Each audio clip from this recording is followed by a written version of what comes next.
Good morning, dear students. Yesterday I have start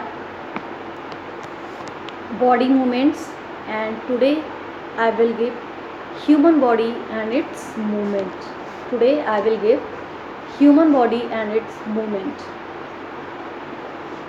Let us start by finding out the movements which we make daily and then try to move the various parts of the body.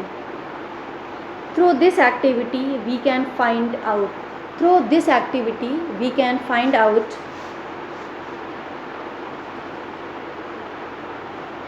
which body parts cannot move at all, which body parts move in one direction only, and which body parts move in various directions.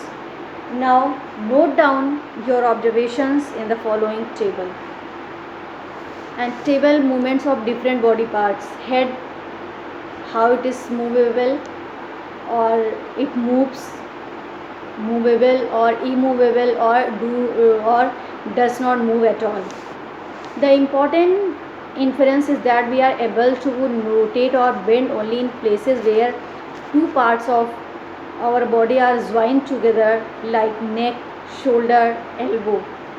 These places are called the joints. What is the joints? Where two parts of our body join together, like neck, shoulder, elbow. These places are called joints. Joints. The places where two or more bones are joined together are called the joints. Joints allow movements to take place. Some joints allow more movements than others. Some joints do not allow any movement. And based on this, there are three kinds of joints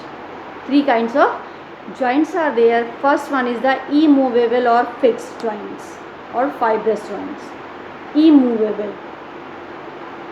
Second one, slightly movable or cartilaginous joints.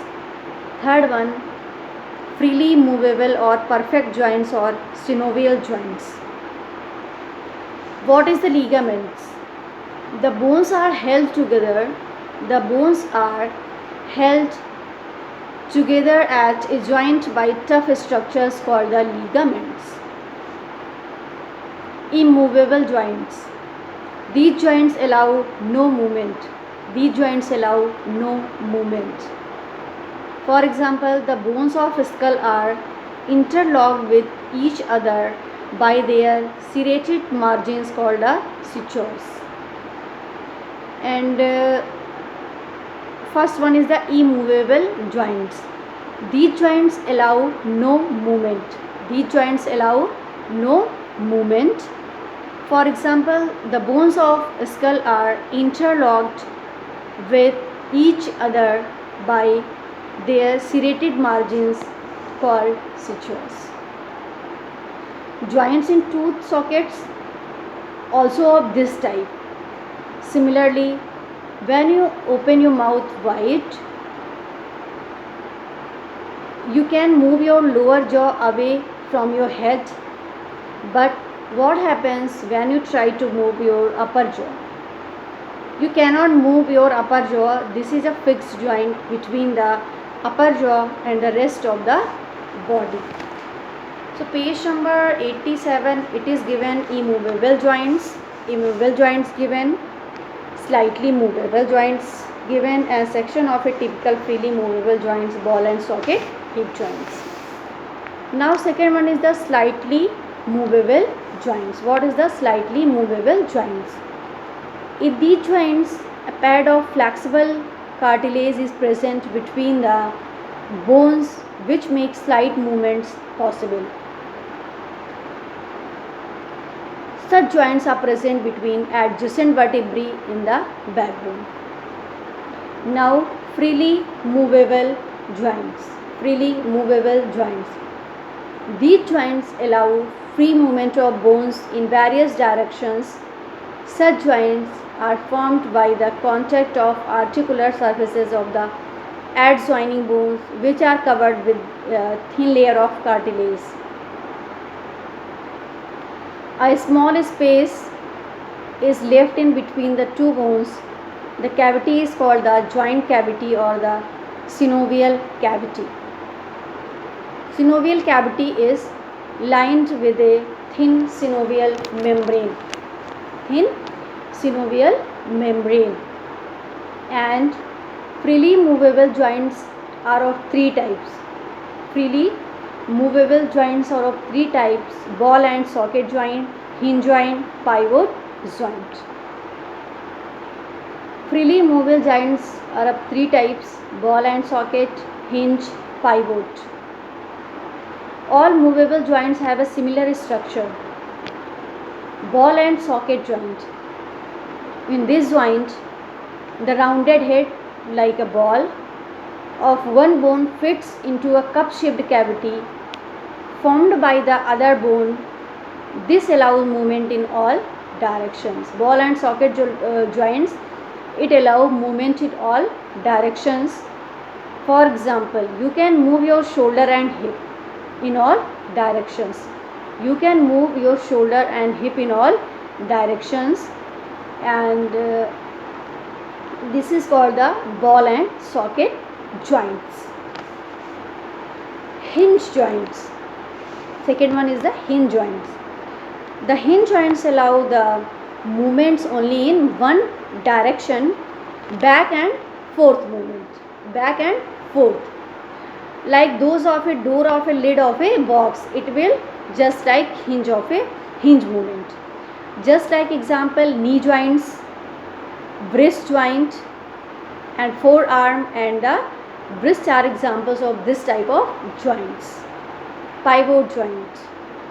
Such joints allow rotation only. Such joints allow rotation only.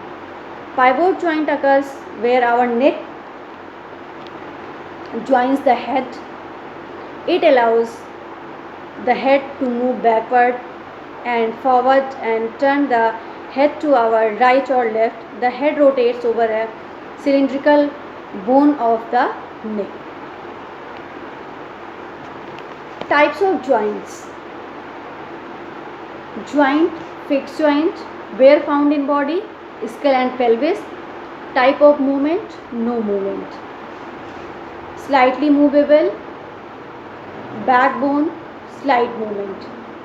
Movable, ball and socket, hip and shoulder in all directions. Hinge joint, elbow, knee, finger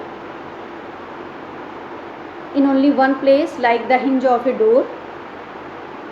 Pivot joint, neck, nodding or turning. There are 22 joints in our body. How many joints? 22. There are more than 350 muscles in our body, and muscles constitute about 40 to 50% of the total body weight. Tendons attach muscles to the bones. Activity 1. To show the direction of movement in ball and socket joint. Take a strip of paper and roll it into a cylinder. Take rubber or plastic ball. Make a small hole in it and fix the paper cylinder into it. As shown in figure 8.5, put this ball in a small bowl of proper size so that the ball is properly fitted. Rotate the ball inside the bowl. What happens? What will happen? The ball along with the paper cylinder rotates freely in the bowl, and this activity shows the movement which occurs in a ball and socket joints as found in your shoulder or hip. The paper cylinder represents the bone of your arm. The ball is the rounded head of the shoulder. The bowl is cup-shaped cavity of the bone. Activity 2. To find out the direction of movement in the following joint: teeth and gums, skull and neck, fingers, shoulder and arms, knee, elbow. Record your observations in the following table: joint, no movement, movement in one place, movement in many places. When we born, we have more than 300 bones in our bodies, and by the time we are grown up, they are about 208. Many of the infants bones get joined together or fused. So this is the chapter 8, body movements. And when you have to read properly, then you can able to understand what is given in the, what is movements, what is locomotion, what is the difference between movement and locomotion. Different things are there, and when you have to take revision properly every day, how much I teach, when you have to take everyday revision, then you can easily understand. Otherwise it is very difficult. Chapter 8 is little bit difficult, and when you have to take revision every day, then only you can able to understand. So chapter 8 I have started, and you have to take revision every day.